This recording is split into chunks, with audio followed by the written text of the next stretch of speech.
এটা হচ্ছে পশ্চিমবাংলা বস। কেয়ারটেকারকে করানো হয়েছে যাতে ইডিকে ডিস্টার্ব করানোর জন্য।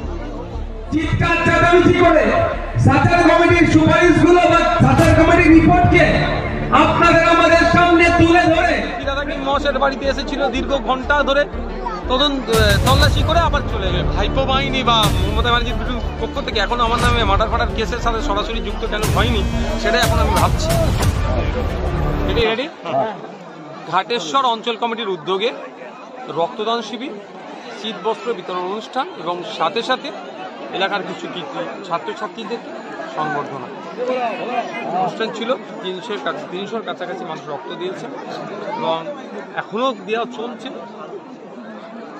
ভাইজান, সন্দেশকালীর ঘটনায় আজকে শেখ শাহজাহানের বাড়ির যে কেয়ারটেকার ইডির বিরুদ্ধে থানায় অভিযোগ করেছেন, কি বলবেন? এটা হচ্ছে পশ্চিমবাংলা বস। কেয়ারটেকারকে করানো হয়েছে যাতে ইডিকে ডিস্টার্ব করানোর জন্য। ব্যাপারটা হচ্ছে, দেখুন, আমাকে যখন অ্যারেস্ট করেছিল কি অন্যায় ভাবে করেছিল আপনারা সবাই জানেন।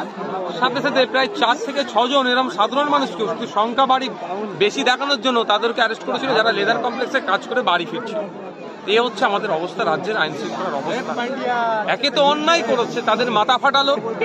এবং আমি আবারও ধন্যবাদ জানাচ্ছি ওখানে সিআরপিএফ এর যারা ছিলেন, অত্যন্ত বুদ্ধিমত্তার সাথে জিনিসটাকে হ্যান্ডেল করেছে। তারা কোনো রকম অপ্রীতিকর ঘটনা ঘটতে দেয়নি।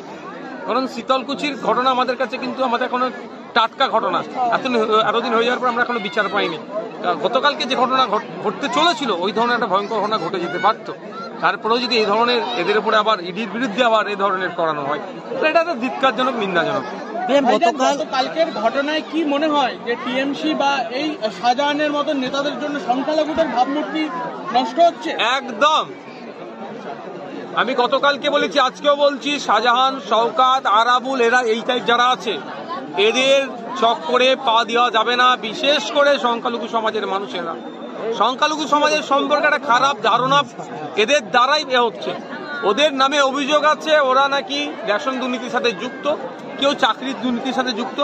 তো তদন্ত করবে, যদি দুর্নীতিগ্রস্ত না হয় তাহলে অসুবিধা কোথায়? কদিন আগে তো মন্ত্রী ফিরাদ হাকিম মহাশয়ের বাড়িতে এসেছিল দীর্ঘ ঘন্টা ধরে তল্লাশি করে আবার চলে গেল।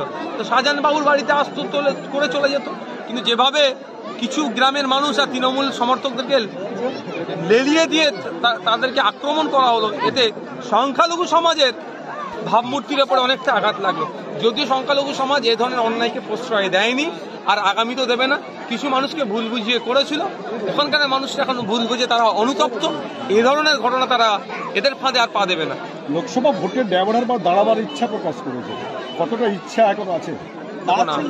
ইচ্ছা তো আছে, সম্পূর্ণ ইচ্ছা আছে। তবে এখন আমি ভাবছি, এখন পর্যন্ত যে ভাইপো বাহিনী বা মমতা ব্যানার্জির পক্ষ থেকে এখন আমার নামে মার্ডার ফাটার কেসের সাথে সরাসরি যুক্ত কেন হয়নি সেটাই এখন আমি ভাবছি। কারণ এরা এত হিংসাপরায়ণ, যখন যেটা পারবে এদের পাস্ট রেকর্ড ভেঙে সেটা এরা করে। তবে যে লক্ষ্যে ছিলাম সেই লক্ষ্যে আছি, আগামী দিনেও থাকবো। আমার ইচ্ছা সম্পূর্ণ যে আমি ডায়মন্ড লোকসভায় কন্টেস্ট করবো, সেখানকার দোয়া আশীর্বাদ নিয়ে আমি লোকসভার মধ্যে যাবো এবং বর্তমান যিনি এমপি তাকে পরাজিত করে হারিয়ে কালীঘাটে পাঠাবো মানুষের সহযোগিতা নিয়ে, ভোটারদের সহযোগিতা নিয়ে। গতকালের ঘটনায় ইডি আক্রান্ত যারা ছিলেন, যে আধিকারিকরা, তাদেরকে বিচারপতি অভিজিৎ গঙ্গোপাধ্যায় দেখতে যান এবং সেখানে বিচারপতি গঙ্গোপাধ্যায় তিনি একটি মন্তব্য করেছেন এবং সেটা ব্যক্তিগতভাবেই করেছেন যে শাহজাহানকে রাত 12টার মধ্যে ইডি অফিসে হাজিরা দেওয়ার কথা তিনি জানিয়েছিলেন ব্যক্তিগতভাবে। এই ব্যাপারটাকে কিভাবে দেখছেন? দেখুন, প্রত্যেকের মানুষের একটা নিজস্ব বিবেক, বুদ্ধি, চেতনা আছে, বলার স্বাধীনতা আছে। তিনি যেটা বুঝতে পেরেছেন আইন শৃঙ্খলা কোন তলনিতে পৌঁছে গেছে, নিশ্চিতভাবে হয়তো তিনি বুঝেছেন যে আনা দরকার, সেই জন্য তিনি বলেছেন। যদি তেনার একান্ত ব্যক্তিগত মতামত এটা কোর্টের মধ্যে থাকে, তার এলাকার প্রিমিসেসের মধ্যে এলে সেটা আলাদা। তবে উনি ওনার ব্যক্তিগত মতামত দিয়েছেন। ঠিক।